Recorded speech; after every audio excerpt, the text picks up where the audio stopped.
परंतु prohibited item असतानाही, food item असतानाही महाराष्ट्रातल्या ऑलमोस्ट सगळ्या ठिकाणी हा गुटखा विकला जातो आणि कंझ्युम केला जातो. ही रियालिटी आपण बघतोय.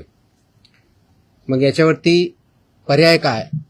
एन्फोर्समेंट तर चालू आहे, ते आपण आता जास्त स्ट्रिक्ट करत आहोत, तर ते चालूच राहील.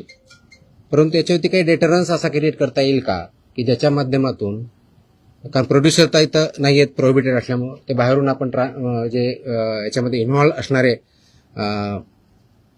बिझनेसेस आहेत, बिझनेस पर्सन्स आहेत, ट्रान्सपोर्टर्स आहेत, रिटेलर्स, होलसेलर्स, सेलर्स, हे त्याच्यामध्ये इन्व्हॉल्व आहेत. त्या प्रकारचं रॅकेट आहे आणि ते जर उद्ध्वस्त करायचे तर आपल्याला खूप मोठ्या प्रमाणात स्ट्रॉंग स्टँड घेणं हे गरजेचं आहे.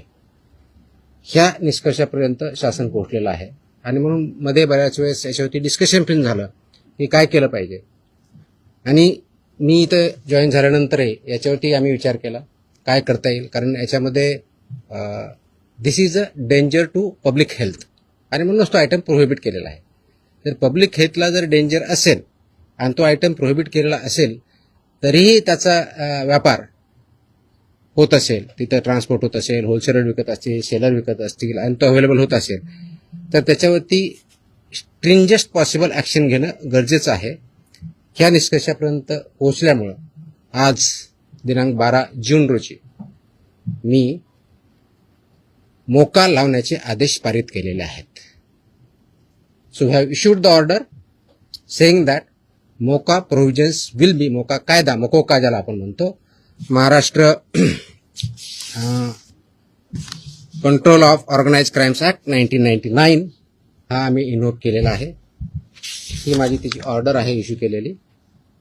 आणि ह्या ऑर्डरच्या अनुषंगाने हा फक्त फूड सेफ्टी ऍक्ट 2006 चे कलम 3, 26, 27, 30, 38, 41, 42, 59, 63, 64 आणि 89 बरोबरच Maharashtra control of organised crimes act 99 चा sections 21D, 21E, 21F, 3, 4, 18, 21 and 23 read with code of criminal procedure 1973 किंवा भारतीय नागरिक संहिता सुरक्षा संहिता 2023 याच्या अनुषंगाने ही ऑर्डर मी आज पास केलेली आहे.